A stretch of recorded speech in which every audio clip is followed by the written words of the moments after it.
Olá, e aí, tudo bem com você?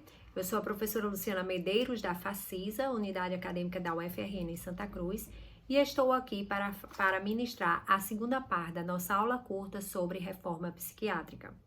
Terminei o primeiro vídeo falando sobre a questão da sociedade sem manicômios, né? Que esse foi o grande mote do movimento pela reforma psiquiátrica, que começou no mais ou menos nos anos 1970, né?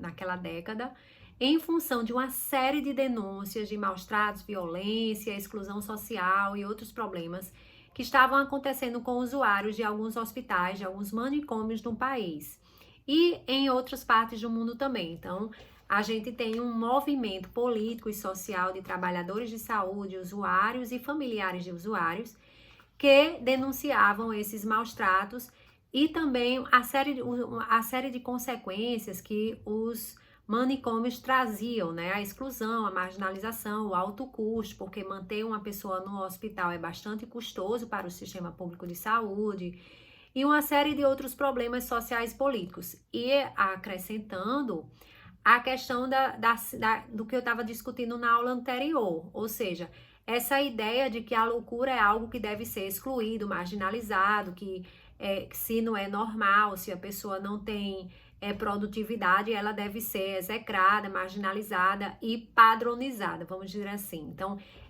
o movimento pela reforma psiquiátrica começou justamente com esse objetivo de diminuir gradativamente e desconstruindo esse ideário, esse imaginário de que a loucura é algo ruim, é patológico, deve ser excluído, para que a pessoa volte a ser, né, dentro desse padrão que a gente aprendeu como normal, como um verdadeiro. E aí o movimento justamente buscava essa mudança, uma forma diferente de considerar as questões de transtorno mental. Então, esse movimento, ele é um movimento político que começou ali nos anos 70, foi inspirado em Franco Basaglia, né, um importante estudioso italiano, político também, que começou a trabalhar essas questões de saúde mental, né, começou a trazer outras possibilidades de compreender a loucura.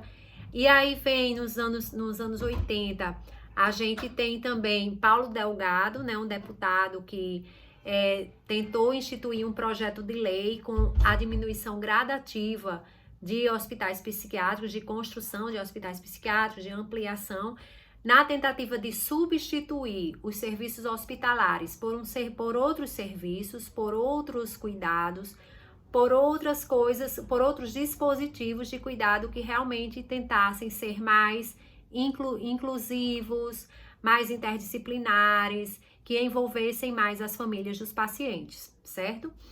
E aí, a gente realmente tem aí no Brasil e no mundo esse movimento pela reforma. Aqui no Brasil, esse movimento ele é muito forte, né? Ele trouxe bastante avanço dos anos 80 para cá, com a instituição, por exemplo, da Lei 10.216, que institui essa diminuição gradativa de construção de hospitais psiquiátricos e aumenta a construção e o fortalecimento de serviços substitutivos de outros dispositivos de cuidado, né, que incluam também a atenção médica, psicológica e com outros tipos de profissionais, né, de forma interdisciplinar, interprofissional, e isso daí gradativamente vai fortalecendo a rede de atenção psicossocial.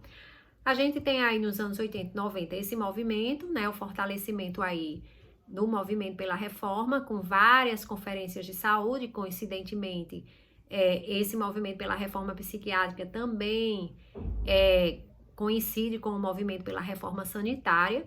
Então, a gente tem a instituição da Lei 8080, que é a que institui o Sistema Único de Saúde, e a gente tem a Lei 10.216, que institui os cuidados em saúde mental, os dispositivos para esse cuidado, né? Então, a gente tem aí nos anos 80 e 90 uma efervescência de mudanças sociais e políticas no campo da saúde e também da saúde mental. Hoje, atualmente, ainda existe esse estigma com relação à loucura, então muitos profissionais de saúde ainda veem a loucura de uma forma negativa, como eu estava falando na aula anterior.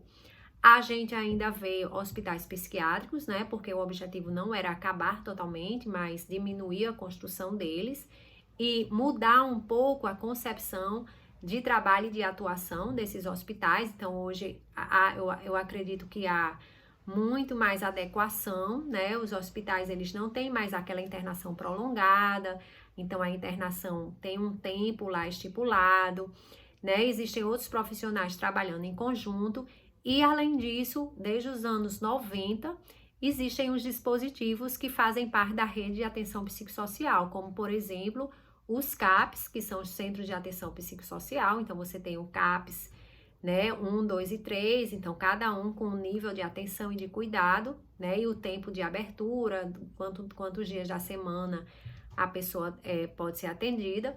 Temos o CAPS-I, que é o CAPS que atende crianças que têm algum problema, né, de transtorno mental ou outro tipo de transtorno de desenvolvimento.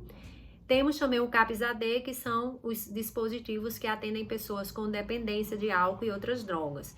Então, essa rede de atenção psicossocial, ela precisa estar totalmente vinculada com a rede de atenção à saúde, né? Desde a atenção primária até a média e alta complexidade, para que a pessoa, o usuário, transite bem por esses dispositivos. Então, ela precisa ter um cuidado médico, psicológico, fisioterapêutico e outros profissionais de saúde que vão contribuir para a sua saúde de uma maneira global, não necessariamente focando somente nos sintomas, que inclusive era um dos ideais de Franco Basaglia, né?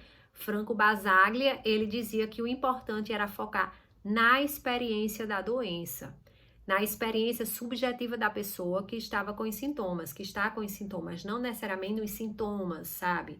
Nas queixas que ela tem, que a psiquiatria foi muito fortalecida no século XIX com o estudo dos transtornos mentais, e aí conseguiu, né, desenvolver aquelas classificações. Então, a gente tem a esquizofrenia e os sintomas, né? A gente tem o transtorno bipolar e os sintomas. Então, a gente tem uma série de classificações das doenças, de estudos e conhecimentos sobre essas doenças, mas que não necessariamente dão conta da experiência da pessoa, nem sempre dão conta. Então, um esquizofrênico, uma pessoa que tem esquizofrenia paranoide, ela é muito diferente de uma outra que tem esquizofrenia paranoide. Então, Franco Basaglia, ele falou sobre a importância de valorizar a experiência subjetiva da pessoa e não ficar focada somente na doença em si, que era o que acontecia antigamente, né? Que era o que acontecia antigamente nos manicômios, o foco era somente na doença. Então, se essa pessoa é portadora dessa doença, pronto, ela não serve mais para nada, ela é inútil, a sociedade não quer ela assim, né? Vide aí o vídeo anterior que eu estava falando justamente sobre isso. E aí a importância da gente valorizar essa experiência subjetiva. E aí um dos ideais da reforma psiquiátrica é justamente esse, né? Ou seja, diminuir a internação, né? Trazer a família para participar da vida da pessoa, né? Ajudar essa pessoa a realmente ter um papel na sociedade, a estar incluída, a ser considerada importante, né? A sociedade também fortalecer essa família para que ela tenha condições de cuidar desse paciente, para que ela tenha condições de cuidar desse usuário. E aí, o objetivo da rede de atenção psicossocial é justamente manter a autonomia, né? O máximo possível de autonomia para essa pessoa portadora de algum transtorno mental, para que essa pessoa, ela tenha a sua vida, né, cotidiana, ou seja, que a doença seja tratada. Para isso, a gente realmente precisa conhecer os transtornos mentais, a gente precisa realmente desconstruir essa ideia de transtorno mental como algo negativo, ruim, que a gente não quer nem saber, ou seja, não adianta negar, né, porque é fato, existe, a pessoa sofre, a família sofre, então não é só o paciente que precisa de apoio, de atenção, mas é também a família, e aí a gente tem um avanço interessante, né, no Brasil, assim, a gente de uns 30 anos para cá, a gente teve muito fortalecimento aí da diminuição, né, da violência que acontecia nos anos 60 e 70 nos manicômios, embora a gente tenha tido muitas denúncias nos anos 90, mas tem sido mais cuidado, isso, né, tem sido mais bem diferente, certo?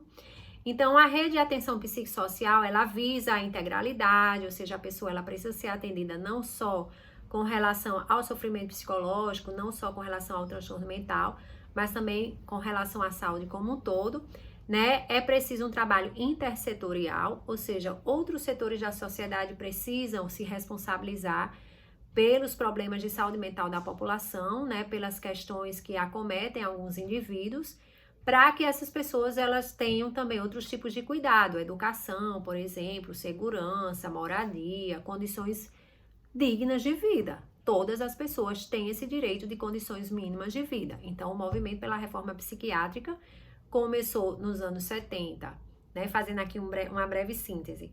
Começou lá nos anos 70, em função de uma série de problemas que estavam acontecendo nos ditos manicômios, denúncias, maus tratos, violência.